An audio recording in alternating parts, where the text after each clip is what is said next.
Assalamu alaikum. How to pray tahajjud like Prophet Muhammad sallallahu alaihi wasallam, peace upon him. तो आज इस video में मैं आपको बताना चाहती हूँ कि हमारे जो पैगंबर सल्लल्लाहु अलैहि वसल्लम, जो हमारे आखिरी नबी, वो कैसे तहज्जुद पढ़ते थे और हम उनसे क्या क्या सीख सकते हैं। तो आज तक ये वीडियो आपने इंग्लिश में देखे होंगे, तो बहुत लोग हैं जिन लोग हिंदी में कंफर्टेबल हैं, तो मैंने ये वीडियो बनाया है और मैं यहाँ पे एकदम एग्जैक्ट आयत ये सब कुछ नहीं दूंगी क्योंकि उतना आइडिया हमें भी नहीं है होता है उतना।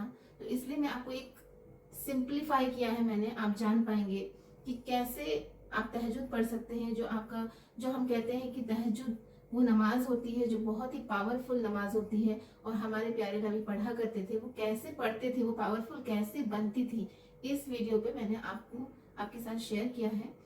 तो यहाँ पे देखिए, Tahajjud is a prayer of night, yes, half part of night, यानी कि आप आखिरी पहर जो नाइट का होता है उस पे तहज्जुद पढ़ें।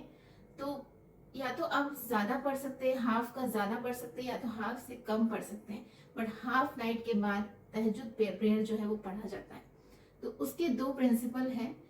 एक है, आपको उसे क्वांटिटी के हिसाब से नहीं पढ़ना है, आपको क्वालिटी के हिसाब से पढ़ना है।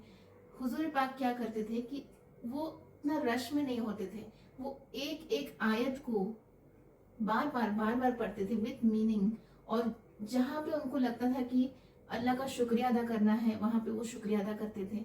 वो बहुत फील करते थे डेप्थ, वो जो आयत, वो जो वर्स की डेप्थ तक वो जाके वो धीरे धीरे अपने रकातों को फील करते थे। ऐसे नहीं कि बहुत रश पे करना है, हमें कुरान फिनिश करना है या तो हमें जल्दी जल्दी सूरे पढ़ने हैं, बट उस सूरे के क्या मीनिंग है, अल्लाह पाक उसमें क्या बताना चाहता है, अल्लाह पाक ने क्या कहा है, वो मीनिंग ही हमें नहीं पता, तो हम कैसे अल्लाह से कनेक्ट हो पाएंगे। तो इसलिए कहा गया है कि जब भी हम पढ़ें, जैसे कि रसूल पाक जब पढ़ते थे वो बहुत धीरे धीरे क्वालिटी, यानी कि उस आयत का जो वर्सेस जो होता है उसकी मीनिंग को समझते थे और वो फील करते थे और वो पढ़ते थे।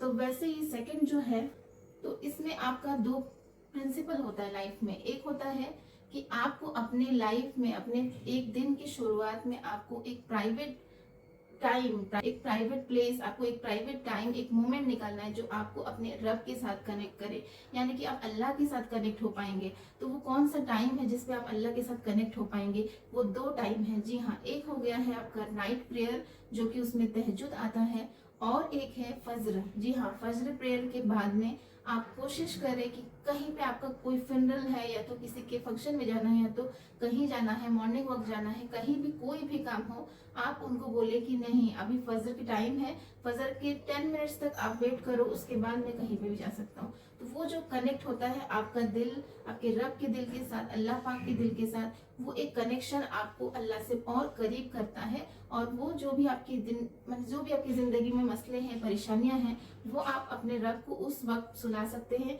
और कहा भी जाता है कि जो आखिरी पहर होता है और फजर तक, अल्लाह 7वें आसमान से पहले आसमान के अर्श तक पहुंच जाता है और बोलता है क्या कोई है मुझसे कुछ तलब करने वाला, कोई है मुझसे मांगने वाला। और उस वक्त अगर आप जाया करते हैं सोते हुए या तो कहीं पे बाहर घूमते हुए या तो किसी के साथ बात करते हुए, तो वो वक्त जो है वो आपने जाया किया। तो ऐसे करने से आप अपना पूरा दिन भी जाया कर देते हैं। तो वैसे ही जैसे हम बोलते हैं कि जल्दी morning, early to bed early to rise, he who rise late will never be wise. तो वही कहा जाता है कि अगर आप सुबह उठ के दिन की शुरुआत करते हैं तो कहा जाता है पूरा दिन अच्छा जाता है। वैसे ही अगर आप फजर की नमाज पढ़ के दुआ मांगते हैं अल्लाह पाक के सामने, 10 मिनट्स आप शांति में बैठते हैं, सोचते हैं, अपने दिल की बात अल्लाह को बताते हैं, तो वो आपको एक अलग सा ही एक आंसर मिलेगा। अगर आपने ऐसा नहीं किया तो आप जरूर आगे से ऐसा करिएगा। तो हमारे प्यारे नबी भी ऐसे ही करते थे और उसलिए उनको बहुत सारा जो प्रॉब्लम है उनका सॉल्व होता था, उनके अंदर इतने पेशेंस थे। तो वो चीज अगर हम भी अपने लाइफ में चाहते तो हमें भी ये सब चीज करनी चाहिए। तो यहाँ पे आपको मैं नेक्स्ट एक वाक्य बताती हूँ कि एक बार हमारे प्यारे नबी सल्लल्लाहु अलैहि वसल्लम, पीस बी अपॉन हिम, रात के जो प्रेयर होते हैं उस टाइम में रो रहे थे, बहुत ज्यादा रो रहे थे कोई आयत पढ़ के। तो फिर हजरत बिलाल आते हैं और उन्होंने देखा कि हमारे प्यारे नबी बहुत रो रहे हैं। तो उनको पूछा गया कि क्यों रो रहे हैं, क्या बात है। तो हमारे प्यारे नबी ने कहा कि मतलब वो इतना रो रहे थे, और उसके बाद फिर उनको कुछ पता चलता है कि वो क्या है, मैं आपको आगे बताती हूँ। तो हजरत आयशा जो है उनकी वाइफ, वो भी एक बार देख रही है कि बहुत रो रहे हैं, बहुत रो रहे हैं। तो फिर उन्होंने देखा कि इतने क्यों रो रहे हैं, और हमारे प्यारे नबी एक आयत पढ़ के ही 8 आवर्स तक रो रहे थे। यानी कि उन्होंने कोई इतना सारा कुरान नहीं पढ़ा, या तो कोई पेजेस पेजेस पेजेस कुरान के सारे सूरे भी नहीं पढ़े, बस एक ही आयत पे वो फंस गए, और वही आयत पे उन्होंने अपनी 8 घंटा लगा दिया उस प्रेयर पे, और वो एक ही चीज अगेन एंड अगेन बोले जा रहे थे। तो वो क्या है, वो आप मुझे कमेंट करिएगा कि कौन सा आयत को पढ़ के हमारे प्यारे नबी 8 आवर्स तक ऐसे रो रहे थे। और उसका मीनिंग मैं आपको बताती हूँ। उसका मीनिंग है, O Allah, if you punish them they are your servant, you can do so. O Allah, या अल्लाह, आप अगर उन्हें पनिश करना चाहते हैं, उन्हें गुनाह का सजा देना चाहते हैं, तो आप बेशक दे सकते हैं, क्योंकि वो आपके स्लेव है, यानी कि आपके मजदूर हैं, यानी कि बंधुआ है, आपके नौकर हैं। But O Allah, if you forgive them then you are mighty and you are the authority. But या अल्लाह पाक, अगर आप उन्हें माफ करते हैं तो आप ही सबसे बड़े हो, सबसे पावरफुल हो, you are the creator, and आपके पास वो सारी ऑथोरिटी है जो आप सब कुछ कर सकते हैं, जो पूरी कायनात के मालिक है, वो सब कुछ कर सकता है।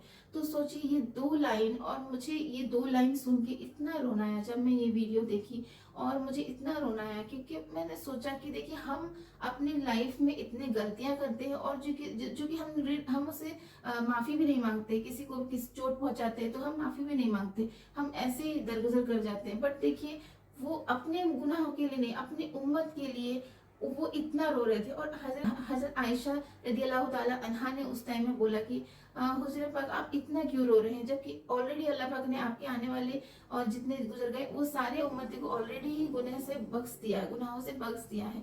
तो फिर भी आप क्यों इतना नमाज पढ़ते हैं, फिर भी आप ये क्यों इतना उनका इबादत करते हैं।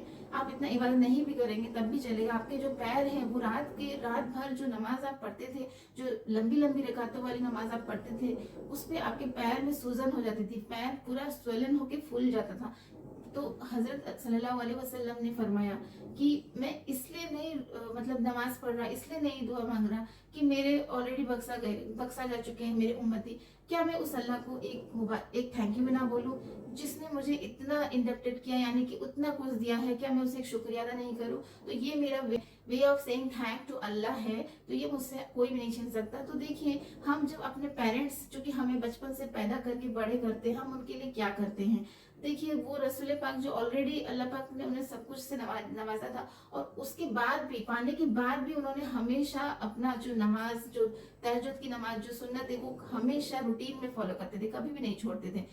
तो इसमें एक ही चीज, मैं और एक चीज आपको बताती हूँ कि जब भी हम कुछ करते हैं, हम छोटे छोटे पीबल्स को डाल के जैसे माउंटेन बनता है, वैसे छोटी छोटी अपनी आदतों को चेंज करके हम एक बड़े अच्छे गुड इंसान बन सकते हैं। तो कभी मत सोचिए कि एक साथ मैं नमाज भी पढ़ लेती हूँ, एक साथ तहज्जुद भी पढ़ लेती हूँ, एक साथ सारा जो भी है वजीफा भी कर लेती हूँ। ये आप कुछ दिन कुछ टाइम के लिए कर सकते हैं, बट वो फिर आपको से छूट जाएगा। तो फिर हमारे पास 2 प्रिंसिपल है जो हम फॉलो कर सकते हैं। हमारे नबी की तरह अगर हमें अब तहज्जुद गुजार बनना है, नमाजें पढ़नी है और दीन को फॉलो करना है, तो हमें ये 2 प्रिंसिपल पे अटल होना पड़ेगा। क्वालिटी ओवर क्वांटिटी, यानी कि मैंने जैसे आपको बताया, आप क्वालिटी पे फोकस कीजिए, क्वांटिटी पे फोकस मत कीजिए। रमजान आ गया तो बाबा 3 से 4 तो कुरान खत्म करना ही करना है। आप एक भी कुरान खत्म नहीं कीजिए, बट आप अगर एक रुकू, एक पारा भी खत्म करते हैं, वो भी मीनिंग के साथ, तो बहुत ही ज्यादा अलग ही मर्तबा, इतना मर्तबा रखता है। जबकि अगर आप 5 कुरान पढ़ते हैं विदाउट मीनिंग, तो वो कुछ भी मर्तबा उसका नहीं रहता है। क्योंकि हम जब, जैसे कि सल्लल्लाहु अलैहि वसल्लम जब कोई एक पन्ना भी पढ़ते थे कुरान का, उनको मीनिंग पता था, तो वो वहीं पे बार बार पढ़ के वहीं पे रोते रहते थे, क्योंकि उनको इतना भारी, इतना डीप लगता था वो वर्ड्स, कि वो उससे आगे जा ही नहीं पाते थे। वही चीज हमें करना है। हमें कुरान कोई भी लैंग्वेज में हो, अभी सब कुछ अवेलेबल है, तो उसे मीनिंग के साथ हम पढ़ना चाहिए, और क्वांटिटी पे नहीं, क्वालिटी पे फोकस करना चाहिए। और क्या करना चाहिए, प्रिंसिपल ऑफ कंसिस्टेंसी। जी हाँ, हमें कंसिस्टेंट रहना है। जैसे कि हम अभी, जैसे कि देखिए हम यूट्यूबर, कोई है, हम यूट्यूबर है, तो हमें बोला जाता है कि यूट्यूब में कंसिस्टेंटली वीडियोस बनाते रहो, और वीक में एक बार बनाओ, क्वालिटी के ऊपर फोकस करो, बट हमेशा कंसिस्टेंट रहो। ऐसा नहीं कि आज एक वीडियो डाला और 1 महीना गायब, कल एक डाला फिर 2 दिन गायब, ऐसे नहीं करना है। आपको कंसिस्टेंट रहना है। जैसे कि सोचिए, मैं आपको एक ओवरऑल बताती हूँ। अगर आप नमाजी हैं, अगर आप ज्यादा नमाजी भी नहीं है, तो भी आपको पहले क्या करना है, जितने हमारे 5 टाइम्स के प्रेयर है उनको पहले कंप्लीट फॉलो करना है। 5 टाइम्स के प्रेयर ही आपसे फोकस करे 1 महीना, और 1 मंथ के बाद जब आपका ये प्रेयर पूरा कंप्लीट हो जाएगा, उसके बाद जो सुन्नतें पढ़ते थे वो सुन्नतों को फॉलो किया करिए। उसके बाद जाके आप नाइट प्रेयर पे जाए, आप जैसे कि तहज्जुद की नमाज पढ़े, तो उससे क्या होगा, आप धीरे धीरे जैसे बिल्डिंग बनता है वैसे धीरे धीरे ऊपर जाएंगे। तो जो फाउंडेशन अगर स्ट्रांग होगा तो बिल्डिंग कभी गिरेगी नहीं। तो यही चीज मैं बताना चाहती हूँ कि अगर हमें अपने नबी की तरह नमाज पढ़नी है, उनको फॉलो करना है, उनकी तरह हमें तहज्जुद गुजार बनना है, तो उसका भी एक हम एकदम से ग्रेजुएट नहीं बन जाते। हम वही एलकेजी, नर्सरी, यूकेजी, स्टैंडर्ड 1 से लेके 10 तक पढ़ते हैं, उसके बाद कॉलेज, +2 +3 सब कुछ करने के बाद हम ग्रेजुएट बनते हैं। वैसे ही दीन को भी अगर अच्छे से पुख्ता से स्ट्रांग से रखना है तो हमें एक एक करके स्टेप्स आगे बढ़ाने होंगे, और पिलर पिलर करके हमें पूरा अपना घर बनाना होगा। तो उम्मीद करती हूँ ये वीडियो आपको बहुत ही ज्यादा अच्छे से अंडरस्टैंड हो गए होंगे, हेल्पफुल लगा होगा।